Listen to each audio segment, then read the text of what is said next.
Ashama akkam jirtu daawwattoota Shinnigaa Broadcasting Service oduu yeroo kanaa qabannee jirra. Dursaa hangafoota oduu. Miseensonni ABO biyyoota alaa koonyaa garaagaraa keessa jiran ibsa mormii baasan. Galmi obbo Jawaar faa keessa namootni 16 jecha amantaa fi waakii laatan. Murtiin dabaa ilmaan Oromoo godina Jimmaa irratti darbe. Naannoo Tigraayitti dhaabbilee fayyaa irratti haleellaa raawwachuu dhaabbileen wal'aansa addunyaa beeksisan.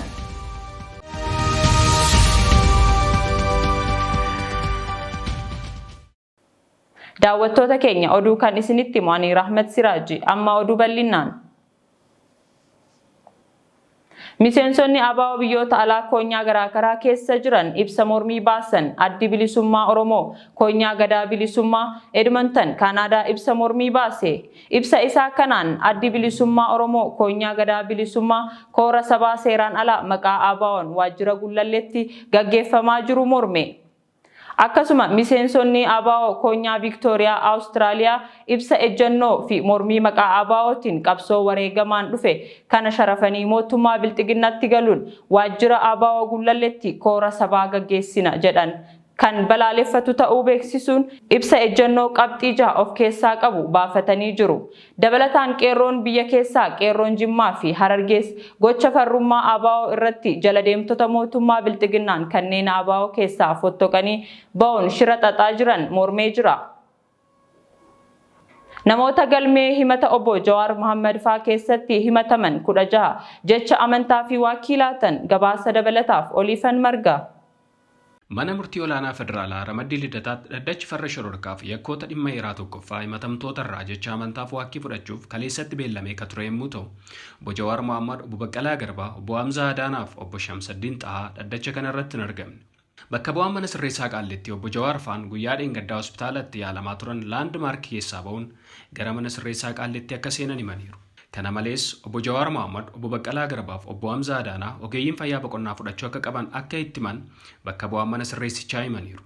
Abukaatoowwan gama isaaniitiin obbo Jawaar faan mana murtiitti dhiyaachuuf fedhii qabaatan illee dadhabbiirra jiraachuu fi socho'uu akka hin qabne ogeeyyii fayyaatiin itti himamuusaa dubbatan. Kanaafis himatamtoonni hundi ergaan takkaa jecha amantaaf waakii akka kennaniif beellamni gabaabaan akka kennamuuf gaafatan. Haa ta'u malee abbaan alangaa gama isaatiin jechi amantaaf waakii kan dhuunfaati jechuun himatamtoonni mana murtiitti dhiyaatan jecha isaanii kennu akka qaban falman. Manni murtichaas yaada abbaa alangaa fudhachuun himatamtoonni dhiyaatan jecha isaanii akka kennaniif obbo Jawaar Mohammad faan immoo bitootessa 13 bara 2013 jecha isaanii akka kennan ajajan. Kana malees manni murtichaa akkaataa abbaan alangaa gaafateen ragaa ogeessi fayyaa obbo Jawaar Mohammad faa boqonnaa fudhachuu akka qaban ittiin ajaje beellama taanutti qabatee akka dhiyaatu ajajeera. Himatamtoonni dhaddacha kaleessaa irratti jecha amantaaf waakii kennan obbo Guutuu Mul'isaa, obbo Dajanee Xaafaa, Mastawaar Tamaam, Arafaat Abubakar, Amaan Qaalluu, Miidiyaa OMN gama bakka bu'aa isaatiin Mallasaa Dirribsaa, Boonaa Tibilee, Ajajaa Shantamaa Yaalama Warqa Asaffaa, Saajin Olaanaa Geetuu Tarrafaa, Ajajaa 10 Tamraat Huseen, Saajin Olaanaa Bashir Huseen, Saajin Ittaanaa Sobbooqaa Qaaqoo, Ajajaa Shantamaa Kennee Duumechaa, Ajajaa Shantamaa Daawit Abdataa fi Boggaalaa Dirribsaati. Himatamtoonni 16 kunneen gocha yookaan yakka ittiin himataman akka hin raawwanneef balleessaas akka hin qabne mana murtiitti himan. Himata siyaasaan himatame kan jedhaniif miseensa Koongireesii Federaalaa Oromoo Kaafaatoo kan himan obbo Guutuu Mul'isaa himanni irratti hundaa'es ifa akka hin taane dubbatan. Qondaalli Kaafaa'oo obbo Dajanee Xaafaa gama isaaniitiin yeroo aangoo mootummaa waxabajjii 30 ni xumurama jedhanii kakaasuun himatamuu isaaniif kana dubbachuun immoo akka hin taane dubbatan. Heera biyyattii keewwatawan 54 fi 58 eeruun ammas yaada isaaniitti akka amanan dubbachuun himatichi himata sobaatii jedhan. Gama biraatiin siyaasa keessaa harka akka hin qabne mana murtiitti kan himan Saajin Olaanaa Bashir Huseen yeroo dargaggummaa isaaniitti balleessaa malee ji'oota 9f mana sirreessaaf mana murtii gidduu deddeebi'uun sirrii akka hin taane himan. Gama biraatiin himatamaa 9ffaa Alamaayyoo Galataa namni afaan hiiku dhabamuu isaatiin beellama ittaanu irratti obbo Jawaar Mohammad faa waliin jecha amantaaf waakii akka laatu manni murtichaa ajaja laateera. Gabaasa dhiyaateef Oliifan Margaa, Shinnigaa Broadcasting Service irraa. Godina Jimmaatti ajjeefamuu artiist Haacaaluu Hundeessaa booda warra hidhame irratti murtiin dabaa darbe. Manni murtii godina Jimmaa ajjeefamuu artiist Haacaaluu Hundeessaa wal qabatee namoota hidhaman irratti haq maleessa dabarsuun isaa gabaafame. Manni murtii magaalaa Jimmaa irraa nama 5 irratti hidhaa cimaan waggaa 2 olii yoo darbu isaan keessaa namni Tsaggaayee Waaqwayyaa jedhamu reebicha hamaa poolisootaan irra ga'eerraa kan ka'e dhaabbachuu kan hin dandeenye yoo ta'u fincaanis fincaa'uu waan hin dandeenyeef tuubboon galee fi ittiin tajaajilamaa kan jiru ta'u maddeen keenya nuuf gabaasanii jiru. Aanaa Mannaa irraa namoota 35 irratti hidhaa cimaa harka caalu waggaa 2 olitti kan darbe yoo ta'u akkasuma aanaa Saaqaa Conqorsaatti ammoo namoota 31 irratti hidhaa cimaa waggaa 2 olii darbee jira. Naannoo Tigraayitti dhaabbilee fayyaa irratti haleellaa raawwachuun dhaabbilee wal'aansa addunyaa beeksisan gabaasa dabalataaf Oliifan Marga. Naannoo Tigraayitti ta'ee jedhamee dhaabbilee fayyaa irratti haleellaan raawwateera. Akkasumas saamaniiru jedhe gareewwan dhaabbilee wal'aansa addunyaa Medecines Sans Frontieres yookaan Doctors Without Borders MSF jedhamu. Akka ibsa gareewwan kun har'a baasetti dhaabbileen fayyaa 600 garee MSFtiin walakkeessa muddee haga bitootas jalqabaatti daawwataman keessaa persentaa 70tti kan siqu saamanii persentaa 30 ol ta'an ammoo barbadaa'aniiru. Persentaa 13 qofaatu sirriitti hojjechaa jira. Qondaaltonni Itoophiyaa himannaa garee MSF'if kallattiin deebii kennuu dhabanis torban darbe ministeerri nagaa biyyattii hospitaalonni persentii 75 Tigraay keessa jiran tajaajila kennaa akka jiran ka persentaa 10 ta'an ammoo guutuus ta'uu baatu tajaajila hamma tokko kennaa jiru jedhe. Guutummaa Tigraay keessatti saamichi dhaabbilee fayyaa itti fufee jira akka gareewwan MSF jedhanitti. Qondaaltonni Itoophiyaa dhaabbileen fayyaa gara caalu hojii eegaluu isaanii ibsaniiru.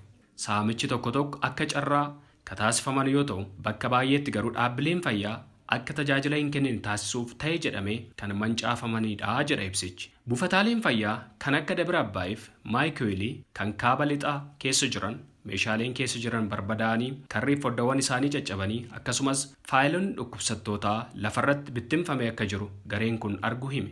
Giddugaleessa Tigraay ka jiru hospitaala Aduwaa keessattis meeshaa wal'aansa fayyaa maashina altiraasaawundiif hordoffii dabalatee ta'e jedhamee itti yaadamee caccabsameera. Naannoodhuma kanatti dhaabbanni fayyaa Sameemaa osoo hin gubatin dura loltootaan si'a 2 saamameera. Buufanni fayyaa Sabeeyyaa ammoo rookeettiidhaan rukutamee kutaan da'umsaa isaa barbadaa'eeraa jedha dhaabbatichi. Dhaabbileen fayyaa naannicha keessa jiran loltootaan kan qabamanii fi bakka buufata loltootaa kan ta'an yoo ta'u ambulaansonni fayyaas akka jiraniin tajaajila waraanaaf oolfamuu dabalataan ibseera dhaabbatichi. Haleellawwan dhaabbileen fayyaa Tigraay irratti taasifaman dhiibbaa hamaa uummata irratti qabaatu jedhan Daayireektar olaanaa MSF Oliver Behaan. Yeroo waraanaa keessatti dhaabbileen fayyaaf hojjetoonni fayyaa eegumsi taasifamuufii qaba akka seera namoomaa idil addunyaatti. Kun Tigraay keessatti ifaatti taa'aa hin jiru jechuun ibsan. Sadaasa 2020 keessa osoo lolliin jalqabamin dura Tigraay sirna fayyaa Itoophiyaa keessaa hunda caalaa ta'e qaba ture. Kellawwan gandootaa keessatti buufataaleen fayyaa hospitaalota magaalotaa keessatti akkasumas sirna rifeeraala ambulaansiitiin dhukkubsataa hospitaalatti dabarsan hojii irra jiru qabu ture. Sirna fayyaa haala guutummaan guututti jechuun danda'amuun naannichatti diigameeraa jedha ibsi kun. Kanaafuu dubartoonni baay'eenis bakka qulqullina hin qabne kaampiiwwan jijjiiraman keessatti da'aa jiru. Ji'oota arfan darban keessa dubartoonni ulfaa muraasni kunuunsa da'umsaa duraaf da'umsa boodaa fudhataniiru. Daa'immanis osoo hin talaalamin hafaniiru. Kun ammoo gara fuulduraatti yaaddoo dhukkubni daddarbaa dhufuu mala jedhullee kaasaa jira. Kanaafuu haga danda'ametti sirni fayyaa bakka isaatti deeffamuu qabaa jedhan Behaan. Hunda caalaa ammoo gareen hidhatanii lola kana keessa socho'an hunduu dhaabbileen fayyaaf hojjetoota fayyaaf eegumsa taasisuun isaanirra jiraata jechuun yaada isaanii goolabaniiru. Gabaasa dhiyaateef Oliifan Margaa Shinniigaa Broadcasting Service irraa. Human Rights Watch balaa godaantota Yemen hedduu galaafate ilaalchisuun ibsa baase. Bitootessa 7 mana hidhaa Yemen magaalaa Sanaatti balaa lubbuu godaantota hedduu galaafateef sababni meeshaa waraanaa ammatti adda hin baane kan humnootni Huutii mana hidhaatti darban jedhe. Human Rights Watch godaantonni balaa kanarraa lubbuun oolan dhibbaan lakkaawaman harki hedduu isaanii lammiilee Itoophiyaa ta'an balaa ibiddaa isaan mudateef hospitaala eegumsi waraana cimaan godhamaa jiru keessatti wal'aansa argachaa jiru jedhe. Jaarmiyaan mirga namoomaaf falmu kun sababa eegumsa waraanaa jabaa jiru kanaanis maatii fi dhaabbilee namoomaa warreen miidhaman arguuf rakkatanii jiru. Itoophiyaa irraa dabalatee imaltoonni biyyoota 4 Ingilaand seenuu dhorkaman. Mootummaan Ingilaand COVID-19 gosti haaraan gara biyya kootti seenuu mala sodaa jedhuun imaltoota Itoophiyaa, Oman, Soomaaliyaa fi Qatar irraa gara biyyattii galaa jiran jimaata bitootessa 19 irraa kaasee akka hin seenne dhorkite. Akka gabaasni mootummaa UK jedhutti tarkaanfiin lammiileen biyyoota afran irraa dhufanis ta'ee namoonni biyyoota kanneen keessa qaxxaamuran akka hin seenne dhorku raaga COVID gosti haaraan seenuu mala yaaddoo jedhuun dabaluusaa hordofeeti. Bataskaanni Kaatoolikii aangoo gaa'ela jaalattoota saala wal fakkaataa qaban eebbisuuf akka aangoo hin qabne qajeelfama amantichaaf itti gaafatamaa kan ta'e waajjirri Vaatikaan beeksise. Korri qajeelcha amantaa Congregation for the Doctrine of the Faith CDF guyyaa wiixataa waaqni cubbuu eebbisuu hin danda'u jedhee ture. Haa ta'u malees korri kun waa'ee hariiroo jaalattoota saala wal fakkaataa waan gaarii jedhee jira.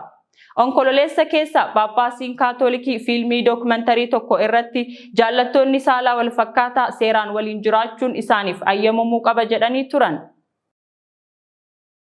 Daawwattoota keenya oduu saatii kanaaf jenne kan hanga ammaa ture qophiilee isin gaafa waliin turtii gaarii.